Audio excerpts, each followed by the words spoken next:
कुछ दिन पहले ही मेरे भाई की शादी हुई थी कि वो अमेरिका चले गए क्योंकि वहाँ उनका अपना कारोबार था। अब घर में सिर्फ अम्मी, अबू और भाभी रह गए थे। मेरी भाभी जवान और खूबसूरत थीं। उन्हें देखकर मेरे दिल में एक अजीब सी कैफियत होती थी।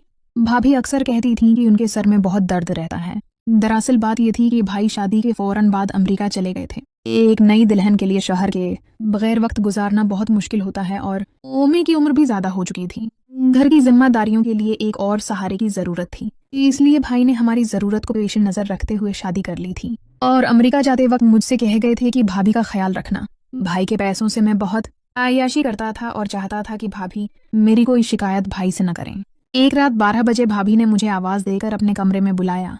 मैंने सोचा कि शायद उन्हें मुझसे कोई जरूरी काम होगा, लेकिन जैसे ही मेरी नजर भाभी पर पड़ी मुझे बहुत शर्म महसूस हुई क्योंकि भाभी इस तरह बैठी हुई थी कि मेरा दिल धड़कने लगा। मैं घबराकर मुंह फेर लिया और कहा, भाभी कोई काम है, आपने मुझे बुलाया है। आमतौर पर भाभी घर में दुपट्टा पहनकर रहती थीं, लेकिन आज वो बगैर दुपट्टे के थीं।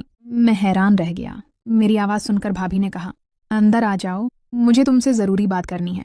वो बस्तर पर इस तरह लेटी हुई थी कि मेरी निगाहें एक ही जगह टक गईं। भाभी ने मेरी तरफ देखा और कहा, शर्मा उमत, मैं तुम्हारी भाभी हूँ। फिर एक तरफ मना करके बोले, इस घर में तुम ही मेरा सहारा हो, हर काम तुम ही करते हो। मेरे शौहर तो परदेस में हैं, लेकिन तुम हर वक्त मेरे साथ रहते हो। बस यही सोचकर मैंने तुम्हें बुलाया है कि इस मुश्किल वक्त में भी तुम मेरे साथ रहोगे। भाभी की बात सुनकर मैं समझ नहीं पाया। उन्होंने मुझे आजमाइश में डाल दिया था। मैं सोच में पड़ गया। भाभी कैसी औरत हैं, दीवर को मसाज करने को कह रही हैं। क्या उन्हें शर्म नहीं आती? ये मुनासिब बात नहीं थी कि मैं भाभी का मसाज करूं। एक औरत का मर्द से मसाज करवाना, वो भी अपने दीवर से। अगर कोई और होता तो मैं साफ इनकार कर देता, लेकिन मैं इस वक्त भाई के पैसों पर पल रहा था, इसलिए भाभी के सामने जबान खोलने की हिम्मत नहीं थी। भाभी ने इशारे से तेल की बोतल दी और कहने लगे, ये बहुत अच्छा तेल है। फिर मुझे लगा कि शायद वाकई भाभी के सर में दर्द है। मैंने तेल की बोतल उठाई और बस्तर पर उनके पास बैठकर आहिस्ता आहिस्ता सर पर तेल लगाकर मसाज करने लगा। मैंने अपनी नजरें झुकाकर रखी थीं और अपने आप को कंट्रोल में रखा हुआ था, लेकिन मैं भी एक जवान लड़का था। कितनी देर तक अपने आप को रोक सकता था? जैसे जैसे मैं तेल लगा रहा था, भाभी की आंखें निकल रही थीं जिन्हें सुकून मिल रहा था। भाभी ने दोबारा मेरी तरफ नहीं देखा और मैंने भी अपनी नजर उनके चेहरे पर नहीं डाली। भाभी की आवाज पूरे कमरे में गूंज रही थी। फिर भाभी को नींद आ गई और उन्होंने आवाज निकालना बंद कर दिया। मैं उठकर उनके कमरे से बाहर आ गया, लेकिन मेरा दिल अभी से तड़प रहा था। भाभी की आवाज वाकई कमाल की थी। सारी रात मैं यही सोचता रहा कि शायद ये मेरी अपनी सोच है। अगले दिन भाभी ने कहा, तुमने मेरे सिर का दर्द खत्म कर दिया, मैं तुम्हारी शुक्रगुजार हूँ। इनकी बात सुनकर मैं बहुत शर्मिंदा हुआ और कहा, भाभी आप सारा दिन घर का काम करके थक जाती हैं, इसलिए मैं कोशिश करूंगा कि आपके साथ काम में हाथ बटाऊं। मेरी बात सुनकर भाभी कहने लगी, मेरी थकान कभी नहीं उतर सकती। जिस दिन तुम्हारे भाई घर आएंगे ये थकान खुद ब खुद उतर जाएगी। मैं भाभी की बात का मतलब न समझ सका और कॉलेज चला गया।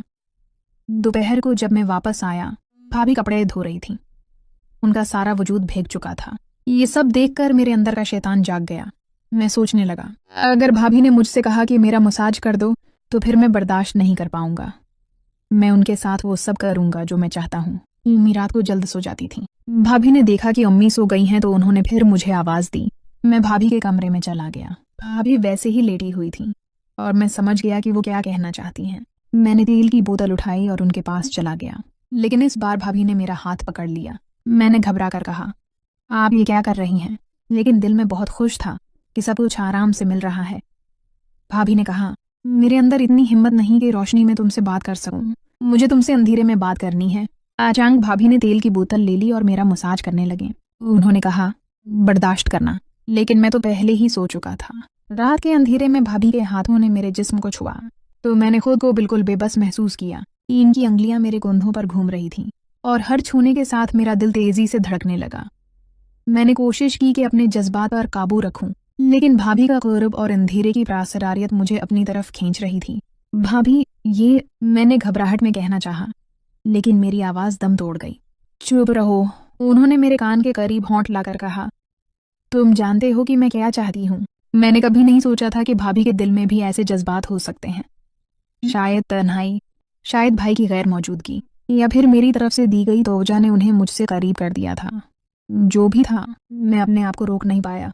अगले दिन सुबह जब मैं आंख खोली तो भाभी मेरे पास सो रही थी। मैंने आहिस्ता से बिस्तर से उठने की कोशिश की, लेकिन उनकी नींद टूट गई। अच्छा हुआ तुम जाग गए, उन्होंने मुस्कुराते हुए कहा।